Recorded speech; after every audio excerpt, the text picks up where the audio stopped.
Martian hallage haina hospital dagi thorage tawbagani mafam aduda mamai marks na uppa nupa mari mari changlakpado miching na singna sem saduna lay nupa sing adugi maraktagi amati sangsinduna thariba phampham aduda sangshin makong amana khoroda thangatuna phamthaki matawadu ting lawi Martian adubo masu onchilai Martian na nang kanano mafamsida kaidoba lakpano Mister nang natro face to face unase aidana phone do hoi angawbagam khonglakibada haujikti ai nangi mangda leiri Martian hauji khaktada machin chinglap usittana noklai nangna ai kanano haibase masak muna khangdre nati nangi na saksibu kayamuk yamna thibaino nangna matam chuppada nasak lotpa Run baki saklon lawrise nangi mi watana leibagum aigisu nangondagi taadana lei haibase nang khangdre nangna aigi thabak thauram pumba khangbagum aina su nangi thabak thauram pumba khangi Martian gi khongda yuba tingkhang oigi kaidonung na khanganu nangi afaba oiroi phamlamba nupado tapna hawgalaktuna karimnaba mityeng yengduna nang naiba khanglibada nangi laibak phabane nangna aina saklot palotaba panarakpagi mathau tari hana su haikre handak hairiba sina aroiba ohelo sangshiliba khongpamse handokpana nangamadi nangi imungi saphaba oigani Martian nupa adugi collardo supai paiduna manak nakna singshin nongsa amagi saklon lo ngangladuna mamit aduna kharap mamai ngangsa ngangsin ma khaktanaba mawongda nang Martian bu kanano khangdre Thabak ase lepfungi hairabadi aibu thingnanaba hana shem saruko huran banangi maikom hangdokpadi mikup kharagi wani adubu mada aina kaidonungna tawroi mushi ngaliba nathoi machado mangningdraba nakha thabane haina purakliba nangi khongbi khongnaw singsigi mangda ikai phirup khomningdraba lemna mafamsidagi hanko Martian gi punchida khurau thanglakpa amat maru mara phuktuna thudektaba yaukide Wahi se haiduna tapna inthorak kolerado ba semsinduna nokphe tawshili matawaduna nupado idi karabani adubu mana sukhangi Martian karam tawba mino sugaina taglaktrabasu aduga karigumbada ngasi asi angam tanduna singnarurabadi mamikup asigi oina maithirani khangbana mamai laikre makhoina mapan thorakpaga police gari pareng khamduna leirami ningthemsu ningthemni Mayai thangliba gari adudagi lemjana kumtharei nupa singduna chenkhinaba pambai thiduna so upai laikhidre ningthem makhut magna upsiliba nupa sing adugi maikhum adubu hangdoi kaya ngakna mifam choida yengkhiba matamgi khonglei nangdi khamduna thamba ngamdabana yauhaningda yaurei hayeng hairambi mahakdusu ngasi Nupiduna pirakkiba khudoldo mafamdadi hiramani mukta kayadagi suhena mamal yamkhibana hangdokningbana ngaingamkhide adubu haidokkiba wa ngake khankhibana mafam chana luggage ta hapchilli thangningdraba khongthang aduga loinana khongthangdusu thangdorei gari kaduna thauba hawbaga message ama iduna thai picture ai chalukhi nakhoiramda haitharage khanbane yahu khra thingdokre Yoshilakpa parak taradaba mali nang saungnuko lakte reply do online chulai rakte mangal ngai hakti phone gi screen aduda mamit kupta yenglai ngai jamal do phangdrabagom mikup aduda mamit ani do taplapna uishin sittamakok nga tharakle udana chatlani haibagi nungai tabasu mikup asidani helaklagom airport yoshilakle gari duna thaujin baga luggage do thangthabaga mamit ado haiphet lekai koirubani adubu phajin kremit yengdo telho makuma chogi phane samlangduna joy thadokliba chapting laga manang tana yamna suning thise siriba golden color gi mari piktak tawba rich watch sangshilakle nupado nupi magi maikai tamna khongthang na pura imathanata laisi henbiso ꯍꯧꯖꯤꯛ ꯈꯛꯇꯗ ꯅꯨꯄꯥ ꯃꯉꯣꯟꯗ ꯌꯦꯡꯂꯛꯏ꯫ ꯃꯉꯥꯜꯅ ꯉꯁꯤ ꯀꯅꯥ ꯆꯠꯇꯧꯕ ꯅꯠꯇ꯭ꯔꯒ ꯑꯇꯣꯞꯄ ꯃꯤ ꯂꯥꯛꯇꯧꯕ ꯂꯩꯒꯦ? ꯑꯇꯩ ꯂꯩꯇꯦ꯫ ꯉꯥꯏꯍꯥꯛꯇꯤ ꯈꯨꯝꯐꯝ ꯈꯪꯗꯅ ꯇꯨꯃꯤꯟ ꯂꯩ ꯅꯨꯄꯥꯗꯣ ꯂꯩꯁꯤꯍꯦꯟꯕꯤꯁꯨ ꯇꯞꯅ ꯃꯈꯥ ꯇꯥꯔꯛꯏ꯫ ꯅꯪ ꯆꯠꯂꯅꯤ ꯍꯥꯏꯕꯗꯨꯗ ꯑꯩꯁꯨ ꯃꯔꯨꯞ ꯑꯃ ꯑꯣꯏꯅ ꯁꯦꯐ ꯖꯔꯅꯤ ꯋꯤꯁ ꯄꯤꯒꯦꯅ ꯂꯥꯛꯄꯅꯤ꯫ ꯃꯉꯥꯜ ꯍꯥꯏꯐꯝ ꯈꯪꯗꯅ ꯐꯥꯎꯔꯤꯕ ꯏꯍꯨꯜ ꯑꯗꯣ ꯃꯥꯏꯊꯣꯡꯗꯁꯨ ꯃꯃꯤ ꯇꯥꯔꯛꯂꯒꯨꯝ ꯅꯣꯛꯐꯦꯠꯅꯈꯤ꯫ ꯃꯥꯏꯊꯣꯡ ꯑꯗꯣ ꯄꯤꯔꯛꯏ ꯄꯥꯎꯈꯨꯝꯁꯨ ꯊꯦꯡꯛꯌꯨ꯫ ꯑꯁꯨꯝꯅ ꯑꯩꯕꯨ ꯅꯪꯒꯤ ꯄꯨꯟꯁꯤꯗ ꯃꯃꯜ ꯂꯩꯅ ꯈꯟꯕꯤꯗꯨꯅ ꯆꯤꯜꯂꯕ ꯃꯇꯝꯕꯨ ꯀꯥꯏꯊꯣꯛꯄꯤꯗꯨꯅ ꯃꯐꯝꯁꯤꯗ ꯂꯩꯕꯤꯔꯝꯕꯒꯤ꯫ ꯁꯤꯗꯤ ꯃꯔꯨꯞ ꯑꯃ ꯑꯣꯏꯕꯒꯤ ꯇꯧꯐꯝ ꯊꯣꯛꯄꯅꯤ꯫ ꯃꯇꯝꯁꯨ ꯇꯥꯔꯛꯇꯧꯔꯤ꯫ ꯐꯖꯅ ꯅꯨꯡꯉꯥꯏꯅ ꯆꯪꯉꯨ꯫ ꯌꯧꯕꯒ ꯐꯣꯟ ꯇꯧꯔꯛꯑꯣ꯫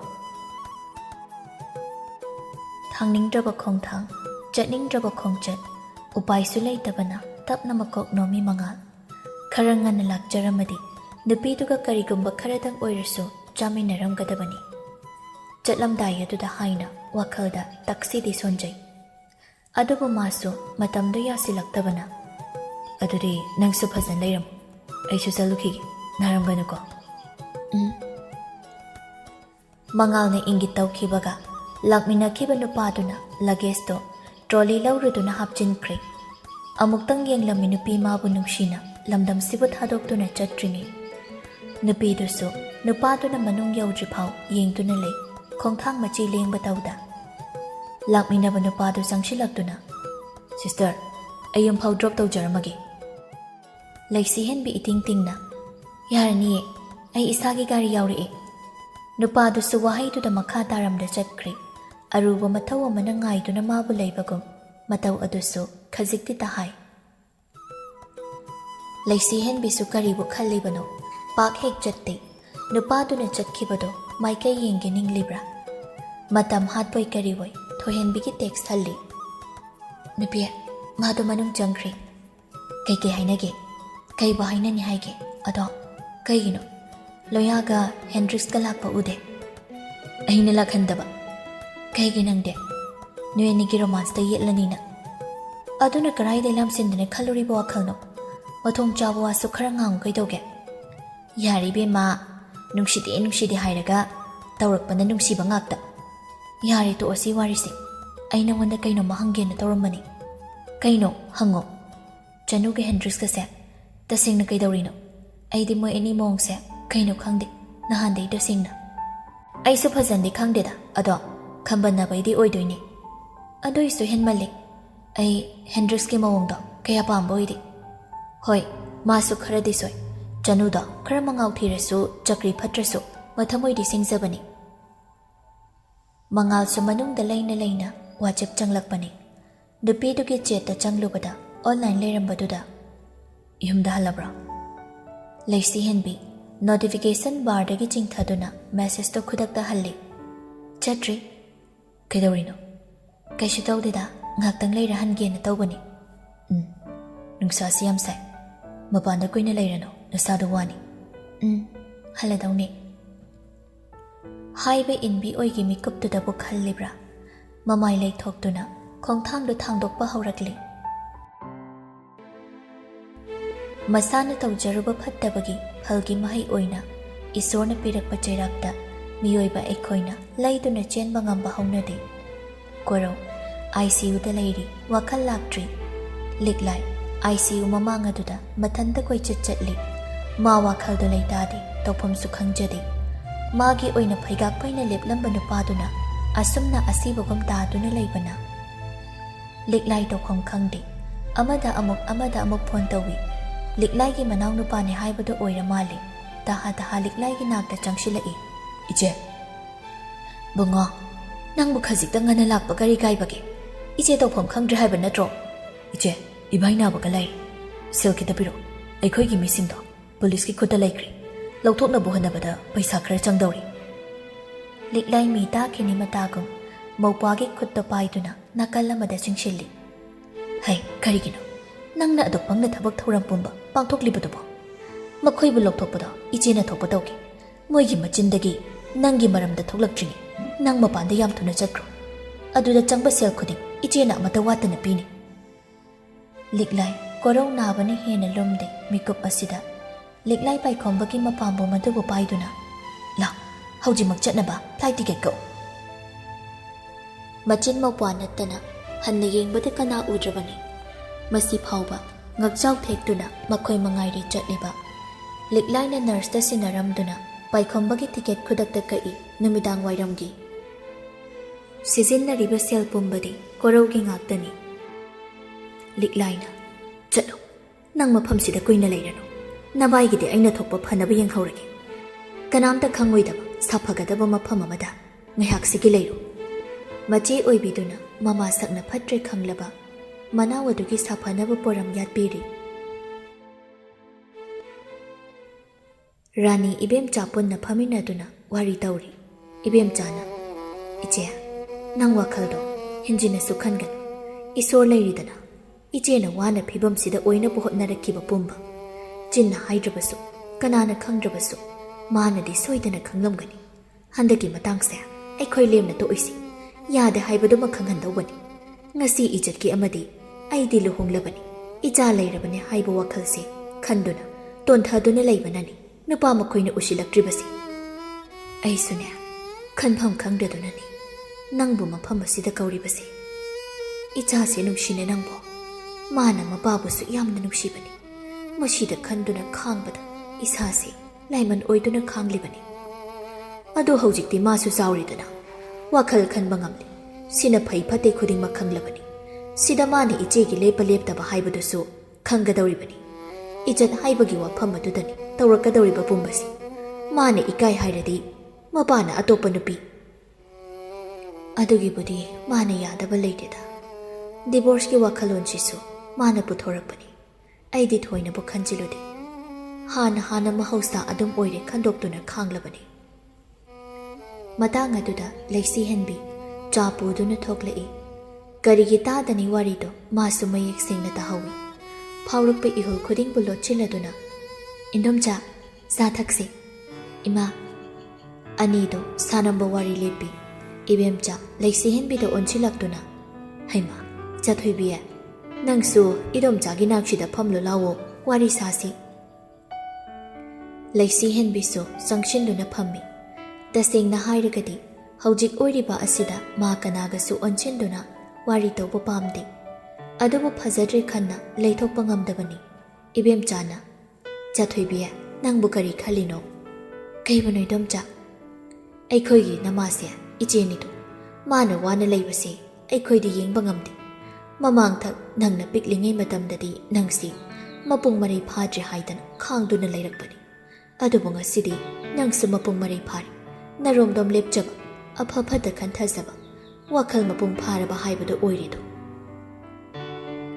ꯋꯥꯍꯩ ꯑꯗꯨ ꯇꯁꯦꯡꯅ ꯀꯟꯈ꯭ꯔꯕ ꯊꯃꯣꯏ ꯑꯗꯨꯗ ꯆꯩꯅꯥ ꯄꯤ ꯃꯈꯣꯏꯅ ꯃꯆꯦꯅꯤ ꯅꯨꯡꯁꯤꯔꯕꯗꯤ ꯃꯆꯥ ꯑꯣꯏꯔꯤꯕ ꯃꯥꯅꯗꯤ ꯀꯝꯗꯧꯔꯝꯒꯅꯤ ꯃꯄꯥ ꯑꯣꯏꯕꯁꯤꯡꯅ ꯐꯠꯇ꯭ꯔꯒ ꯀꯔꯤꯒꯤ ꯃꯆꯥ ꯑꯣꯏꯕꯁꯤꯡꯗ ꯑꯋꯥꯕ ꯄꯤꯔꯤꯕ ꯃꯈꯣꯏ ꯈꯛꯇ ꯑꯋꯥꯕ ꯈꯪꯕ꯭ꯔꯥ ꯃꯈꯣꯏ ꯈꯛꯇ ꯊꯃꯣꯏ ꯄꯥꯟꯕ꯭ꯔꯥ ꯃꯆꯥ ꯑꯣꯏꯔꯤꯕ ꯀꯦꯔꯤꯌꯔ ꯁꯦꯝꯕꯒꯤ ꯇꯟꯖꯥꯗꯃꯛ ꯌꯧꯔꯛꯂꯤꯕ ꯃꯄꯨꯡ ꯈꯖꯤꯛ ꯐꯥꯔꯛꯄꯗ ꯉꯥꯏꯖꯔꯤꯕ ꯃꯥꯒꯤ ꯃꯐꯝꯗ ꯇꯧꯔꯤꯕꯁꯤꯡ ꯑꯁꯤꯗꯤ ꯆꯨꯝꯂꯤꯕ꯭ꯔꯥ ꯃꯥꯗꯤ ꯋꯥꯕ ꯍꯩꯇꯕ꯭ꯔꯥ ꯃꯥꯒꯤꯁꯨ ꯃꯕꯨꯡ ꯑꯃ ꯃꯆꯦ ꯑꯃ ꯃꯧꯄ꯭ꯋꯥ ꯑꯃ ꯃꯅꯥꯎ ꯑꯃ ꯂꯩꯔꯝꯂꯕꯗꯤ ꯄꯦꯟꯗꯕꯗꯣ ꯈꯖꯤꯛꯈꯛ ꯑꯣꯏꯔꯁꯨ ꯇꯝꯊꯣꯛꯐꯝ ꯈꯪꯂꯝꯒꯗꯕꯅꯤ ꯋꯥꯔꯧꯕꯁꯨ ꯂꯩꯇꯦ ꯅꯣꯡꯗꯝꯕ ꯃꯉꯣꯟꯗꯁꯨ ꯇꯥꯏꯅꯅꯤꯡꯕ ꯄꯣꯛꯂꯨꯗꯦ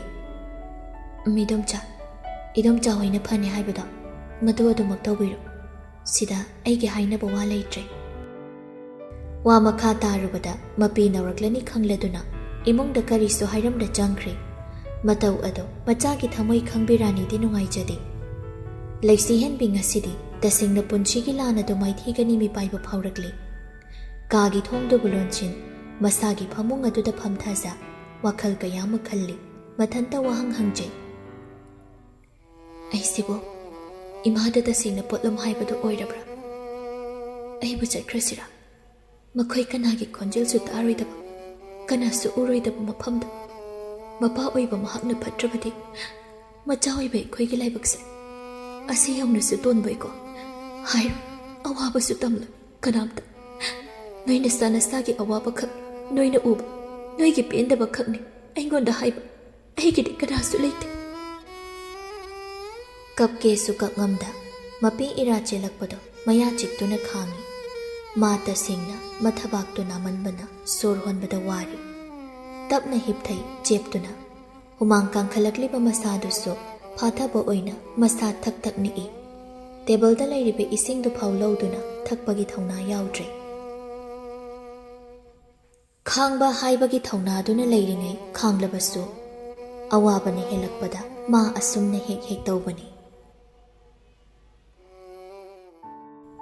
Hendriksu mana tawriba singdo karino mathanta tapna khalli. Oina chawbini matawdo angangum tawi khangduna lairi. Masida karigi mana awai tana onchin khanjinduna saururiba. Phone do lawthok nupi mabu themge khanna phone tawbani. Adubu block thambirakla mali. Tawrumaniba si nupi sigi mingse chanu thon tawrati miss block thon tawni. Murum sona thohenbida amuk phone tawi. Amadudi somda phi suduna wari tarambani. Kanano mo mina wari nungairakla kanchida jayenna iba misina. Khanna yengi. Hendrix ki oirambaduda mamaisu inupido. Adubu paidabadi tawde. Hendrix na. Thohenbe. How? Kay haige. Janu pau phaunabro ngasige. Phaunade kay dawrage. Mado aina tawbo phone chatini. Nangamta tawraga conference hapiro. Hoi. Thohenbidi matagi magun sukhangi. Hendrix ki maung sukhangi. Animak marup ngakda su oibana. Ngamloi haina kanget yetuna layruba ngamde. Thohenbina tawbo phone dumadi Janu pairi.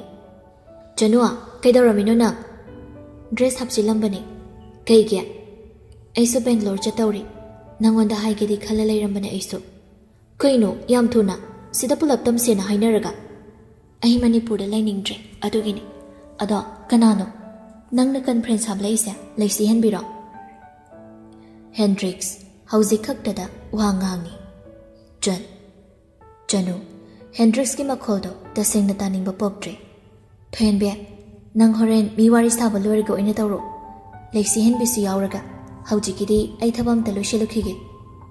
Thohenbina wado makha taba nanglakdringai thuna kakre Januna. Mari amat tatkibasi kuide haibado haujik khakta thoklari. Hendrix do upay ama leita. Aise nangda disturb pudi tawri. Ado mateng pangbiba aikhoi ni unanaba nangna khara silo Thohenbe. Hoi. Somdana ningthemso police station dagi halakli. Aphak apai choduna matha saramba singdasu ngasidi iyang yangi. Leimado imongda leirambani. Mapuroibagi khonjal tabada thorakduna. Moi babong hanbirakledana. Halakle. Nachanupadi laktribro. Hoi halaktriye. Ising glass amta puthoro. Adu thaklaga ingna wari tawsi. Leimasu hoi haiduna changkhraga. Priestagi ising bottle do lawthokduna likli glass ta phasana haiduna puthori. Moi babong ising haibado shida laijari. Ningthemsu ising tubu lawduna thai. Leima nakaladuda phamthari. Kamdawbiragi. Haujik wahang pahung chathari. Sab chabi khangdri. Khunik ni haiba sinattana. Adubo moi thadokpadi pak thadokloida. Yade haiba parama tambigani. Ngasi aina asumna maithidana lairisi. Nachagi wakhal lawsingna ngaktani. Aidi mana hospital chatpa khuding.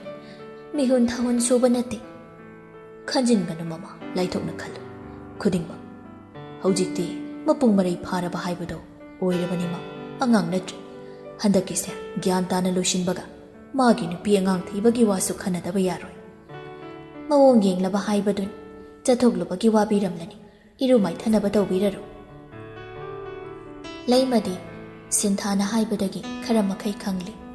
Adubu grigri takshindi machana hairakpangai chahido ka hena liba sunattabaga punchige achauba phirep oiba adunaga leima matam lawsanu khalli.